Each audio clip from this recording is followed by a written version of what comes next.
Dios me los bendiga a cada uno de ustedes. Para nosotros siempre es una gran bendición, un gozo poder compartir la palabra de Dios con ustedes. Muchas gracias por acompañarnos.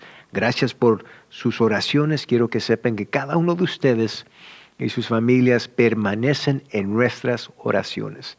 Y si hay algo por lo cual podemos ayudarles a orar, en particular, favor de avisarnos. Me encantaría escuchar de ustedes. Mi correo electrónico es muy fácil, pastornoel420@gmail.com. Es pastornoel420@gmail.com. Bueno, estoy yo muy emocionado de poder compartir con ustedes este siguiente mensaje en nuestra serie titulada Disfrutando el resto de tu vida. Creo que en estos últimos años que hemos pasado por la pandemia y todo lo que ha sucedido, es tiempo de que aprendamos cómo podemos disfrutar de la vida. Sé que no ha sido fácil, pero lo que la palabra de Dios nos enseña es que el gozo verdadero que Dios nos ofrece no se basa en circunstancias, sino que se basa en una relación con Dios. Se basa en una confianza que tenemos en Cristo. Y es por eso que el mensaje de hoy va a ser muy importante al aprender cómo nosotros, los hijos de Dios, podemos disfrutar el resto de nuestras vidas. Vamos a orar. Buen Dios y Padre Celestial, te damos gracias por tu bondad, por tu fidelidad. Gracias, Dios, por atender a nuestras necesidades y nuestras oraciones. Y yo oro por todos los que están escuchando en este momento. Tú conoces sus necesidades, conoces cuáles son sus carencias, cuáles son sus plegarias, Dios, y nos unimos en oración por cada una de ellas. Creemos, Dios, que cada oración que hacemos, tú la escuchas y tú respondes. Y es por eso, Dios, que podemos confiar en ti y vamos a aceptar y recibir tu paz y tu gozo. Ayúdanos, Dios, enséñanos a través de este mensaje cómo podemos regocijar a pesar de las circunstancias. En Cristo Jesús oramos. Amén y amén. Había un hombre que fue a una cita médica. Le habían hecho algunos exámenes. El doctor le presentó las noticias no muy agradables, no muy positivas. Le informó a este hombre que había diagnosticado un cáncer terminal. Y como se pueden imaginar, este hombre inmediatamente le cambió su perspectiva, le cambió el aspecto de su rostro. Y una de las primeras cosas que él hizo fue a comprarse la lápida mortuaria. Y él mismo quiso escoger lo que la lápida iba a decir. Y esta fue la inscripción que este hombre escogió.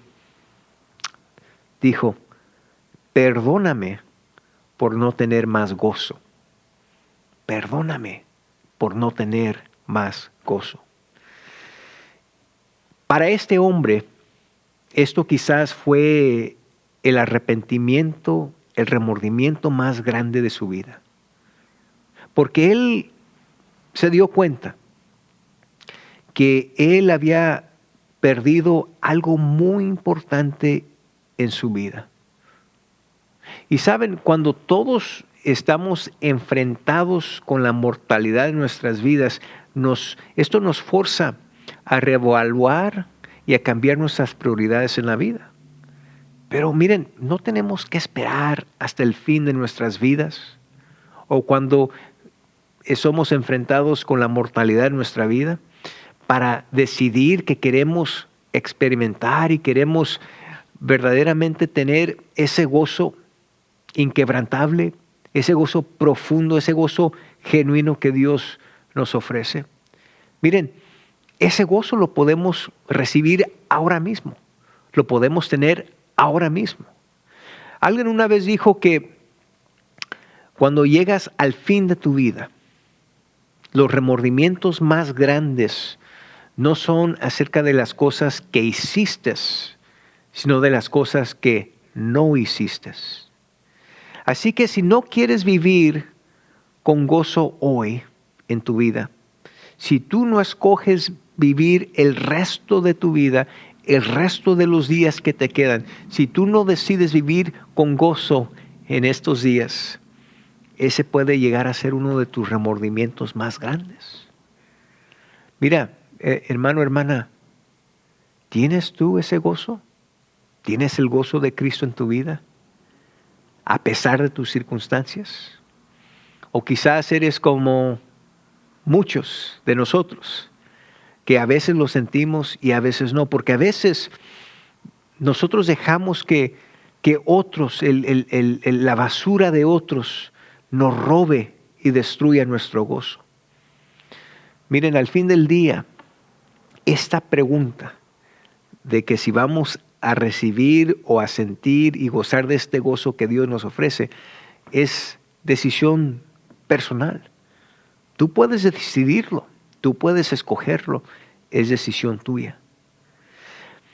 Pero si no vas a cultivar ese gozo en tu vida y no vas a ser intencional de cultivar ese gozo en tu vida, hay una alta probabilidad que los problemas, las presiones, las personas, el dolor van a sacar ese gozo de ti. Ahora, mucha gente no disfruta la vida, la aguantan, la toleran, vagan por la vida, no viven, existen. Pero la vida no tiene que ser así, en especial para nosotros los que hemos puesto nuestra confianza en Cristo. Cristo vino a darnos una vida en abundancia, una vida con ese gozo completo. Y es por eso que estamos en esta serie titulada ¿Cómo disfrutar el resto de tu vida? Y hoy vamos a hacer una pregunta muy importante. ¿Verdaderamente es posible vivir con gozo a pesar de tus circunstancias? ¿Verdaderamente es posible vivir con gozo a pesar de las circunstancias de la vida? Mucha gente no cree que es posible. Para muchos, la vida tiene que ser perfecta para que uno sienta ese gozo. Pero el gozo verdadero, el gozo que nos ofrece Dios, no requiere que todo sea perfecto. Tener gozo no requiere perfección, más que el amor no requiere perfección. ¿Amas tú a personas que son imperfectas? ¿Otros te aman a ti a pesar de tus imperfecciones? Miren, Dios nos ama. Somos imperfectos, pero Dios nos ama a pesar de nuestras imperfecciones. Es más, la Biblia nos dice en Romanos 5:8, mas Dios muestra su amor para con nosotros en que, siendo aún pecadores, Cristo murió por nosotros. Entonces, si nosotros podemos amar y ser amados sin la perfección, no siendo perfectos, quiere decir que nosotros también podemos gozar de ese gozo genuino y verdadero sin tener perfección. Esto nos trae a la distinción, la diferencia entre dos palabras muy similares. Inclusive mucha gente las usa intercambiablemente. Y las dos palabras son felicidad y gozo. Felicidad y gozo. Miren, ¿qué es la felicidad? La felicidad es un sentir basado en circunstancias. Es un sentir basado en las circunstancias. Gana tu equipo favorito, te sientes feliz. Te ascienden en el trabajo, te dan un aumento en tu sueldo, te sientes feliz. Recibes un 10 en tu examen en la escuela, te sientes feliz. Abres tu cajita de Chicken McNuggets de McDonald's y encuentras uno extra, te sientes feliz. Vas al doctor, te dan los resultados de tus exámenes y te dice el doctor que todo está negativo, te sientes feliz. Esa es la felicidad. Está todo basado en las circunstancias. El gozo, por la otra mano, el gozo no es un sentir, el gozo es una actitud no basada en circunstancias, sino es una actitud basada en confianza. Es una actitud basada en confianza. Es una disposición del alma, es una postura del corazón. Se puede decir de esta manera que la felicidad es externa, pero el gozo es interno. El escritor Paul Sailhammer define el gozo de esta manera. Él dijo, el gozo es una confianza bien establecida que Dios está en control de cada área de tu vida. Deje repetir esto. Dijo, el gozo es una confianza bien establecida que Dios está en control de cada área de tu vida. Y yo le añadiría a esta definición, sin importar las circunstancias. Pero saben, antes que Paul Sailhammer escribiera esto, Pablo el apóstol escribió el libro de los Filipenses. Esta fue una de sus numerosas cartas que él escribió a diferentes iglesias que están registradas en la Biblia. Y entre todas sus cartas, la carta a los Filipenses es quizás la más personal y la más práctica. Y lo que hace esta carta tan intrigante, tan impactante, fue que le escribió Pablo, siendo él un prisionero, estaba preso. Y a pesar de su circunstancia personal, el tema de su carta a los Filipenses es el gozo. Regocijaos, les dice a los filipenses. Y mientras él estaba en prisión, uno de los lugares con menos gozo, uno diría, él pasó 2 años como prisionero en Cesarea, a resultado de cargos falsos por predicar el evangelio y hacer la obra de Dios. Ahora, como ciudadano romano, Pablo tenía ciertos derechos y privilegios. Uno de ellos es de apelar estos cargos que fueron impuestos en contra de él. Él tuvo el derecho de apelar su caso en frente del emperador y lo hizo. Entonces lo ponen en un barco rumbo a Roma y mientras estaban el barco en el agua sufrió un naufragio y termina Pablo en una isla llamada Malta y ahí en esa isla lo muerde una serpiente venenosa. Miren, y después de tantos meses pasa otros 2 años preso, ahora en Roma, esperando su tribunal. Qué experiencia, ¿no? Pero miren, a pesar de su adversidad y sus problemas, escuchen lo que Pablo escribe en Filipenses 1:18. Dice, ¿qué pues? ¿Qué no obstante, de todas maneras, o por pretexto o por verdad, Cristo es anunciado? Y en esto me gozo y me gozaré aún. En otras palabras, Pablo está diciendo que él se está regocijando aún como preso. Se estaba regocijando aún cuando fue falsamente acusado. Él se estuvo regocijando aún cuando ese barco se naufragó. Él estaba regocijando aún cuando esta serpiente lo muerde. Nadie ni nada le iba a robar ese gozo que él sentía. Ahora, ¿qué sabía Pablo acerca del gozo que nosotros no sabemos? En otras palabras, ¿cuál era su secreto? ¿Cómo es posible que una persona en una serie de circunstancias tan adversas y tan negativas, tan feas, podría sentir el gozo de Cristo?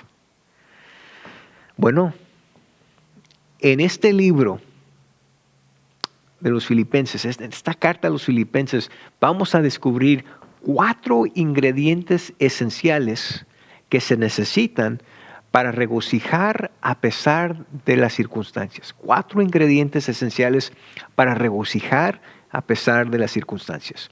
Y aquí es el primero.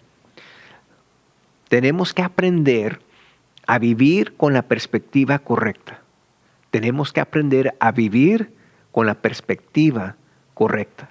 En Filipenses 1 del 12 al 13 escribe Pablo: quiero que sepáis, hermanos, que las cosas que me han sucedido han redundado más bien para el progreso del Evangelio.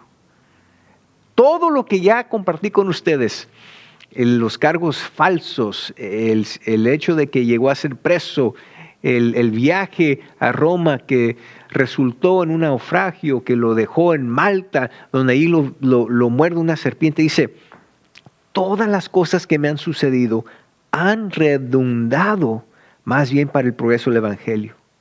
De tal manera que mis prisiones se han hecho patentes en Cristo, en todo el pretorio y a todos los demás. Y lo que descubrimos en estos versículos es que Pablo escogió ver las cosas, no con el punto de vista personal, sino con el punto de vista de Dios. En otras palabras, él ajustó su perspectiva. Su perspectiva no era propia, su perspectiva era de Dios. El sueño de Pablo era poder llevar el Evangelio y predicar las nuevas de salvación en Roma. Roma era el epicentro del mundo. Hágase cuenta que era la ciudad de Nueva York en Estados Unidos, pero al nivel global. ¿Y quién podría argumentar con ese sueño? Pero el sueño de Pablo no era el plan de Dios, por lo menos no exactamente. Y a través de una serie de eventos que comenzaron con su arresto, Pablo termina en Roma, pero no como un hombre libre, con la habilidad de predicar en los estadios o en el Coliseo o en los centros de esa ciudad, sino como preso.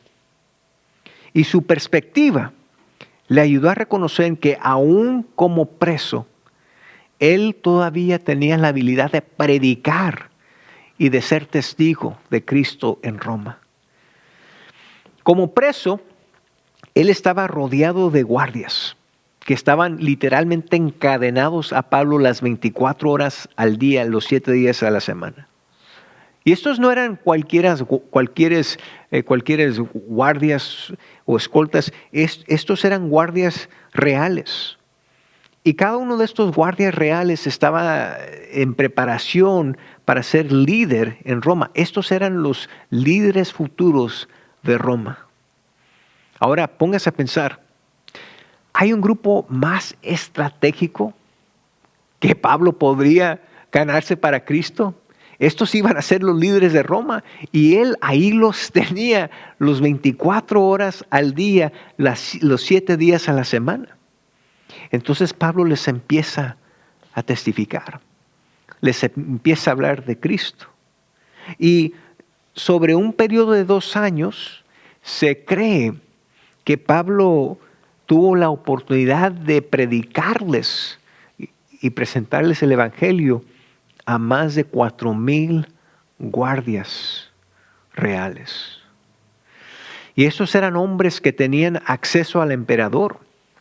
Y como resultado, la historia nos dice que aún algunos miembros de la familia de Nerón llegaron a creer en Cristo. Porque, mis hermanos queridos, ese fue el plan de Dios.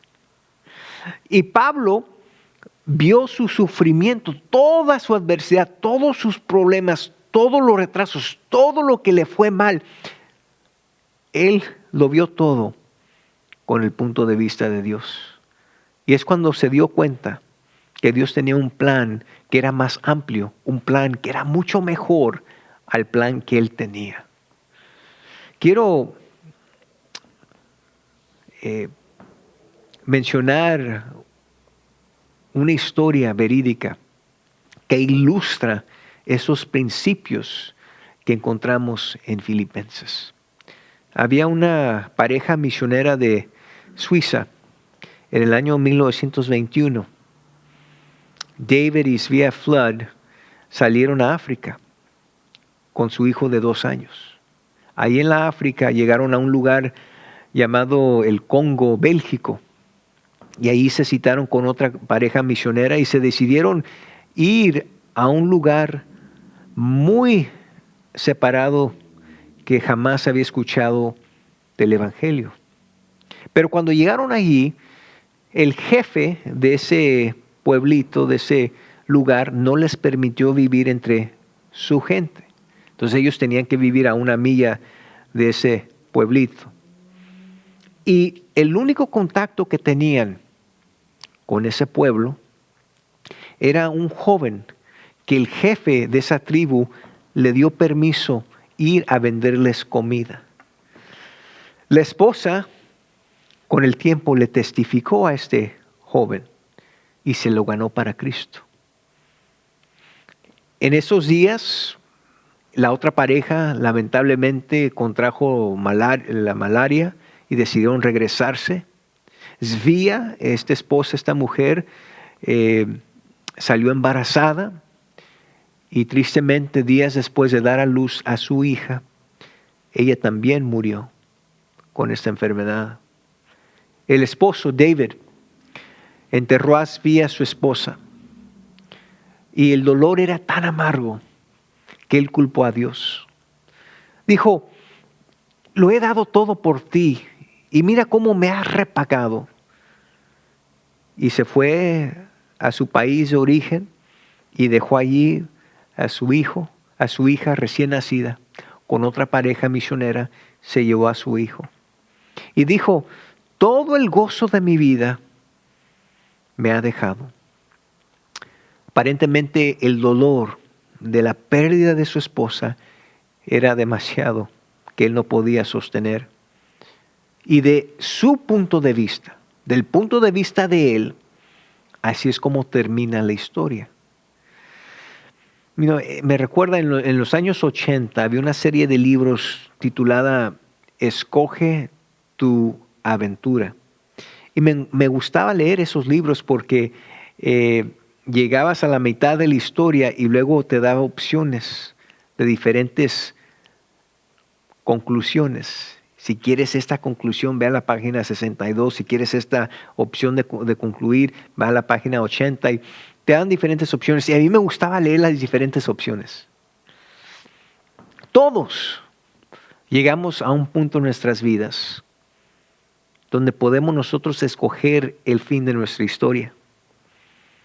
Y a veces creemos que cuando la vida es demasiado adversa, cuando ya no aguantamos, ya no podemos sostener, cuando las relaciones son quebrantadas, cuando el nivel del dolor es demasiado intenso, creemos que allí es donde termina la historia. En el caso de David Flood, ese misionero, él llegó a un punto en su vida que él pensó que ya allí había terminado la historia de su vida.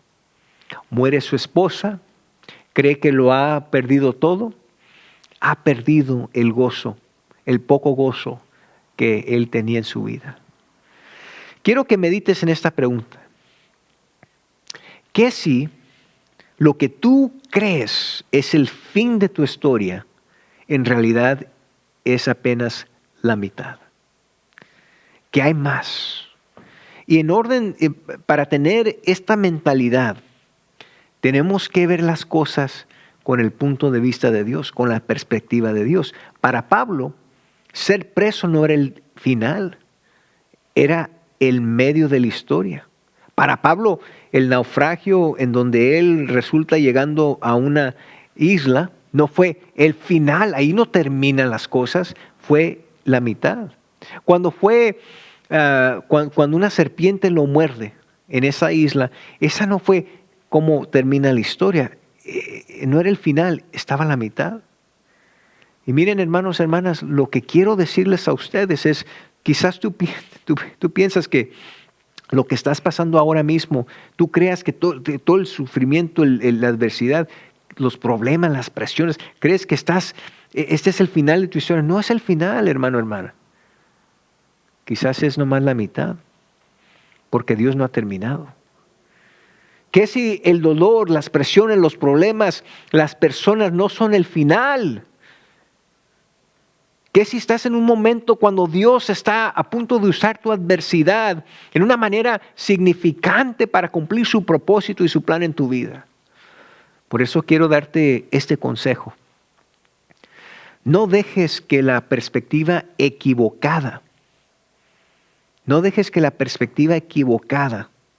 encubra el plan de Dios para tu vida. No dejes que la perspectiva equivocada oculte y encubra el plan que Dios tiene para tu vida. Porque Dios siempre está obrando y siempre está moviendo sus planes hacia adelante. Y una de las escrituras en la Biblia más famosas que confirman esto se encuentra en Romanos 8:28. Dice, y sabemos que a los que aman a Dios, todas las cosas les ayudan a bien. Esto es, a los que conforme a su propósito son llamados. No dice en algunas cosas, no dice en la mitad de las cosas, dice en todas las cosas. Y no dice creemos, no dice esperamos, dice sabemos. No es una probabilidad, es una promesa. Esto es una promesa de Dios.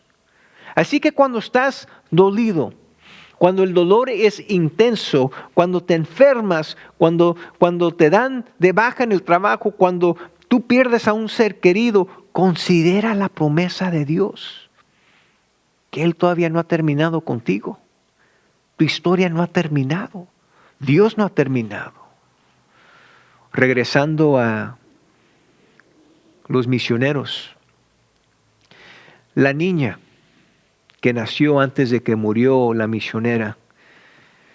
Esta niña creció, fue criada por unos misioneros aquí en Estados Unidos.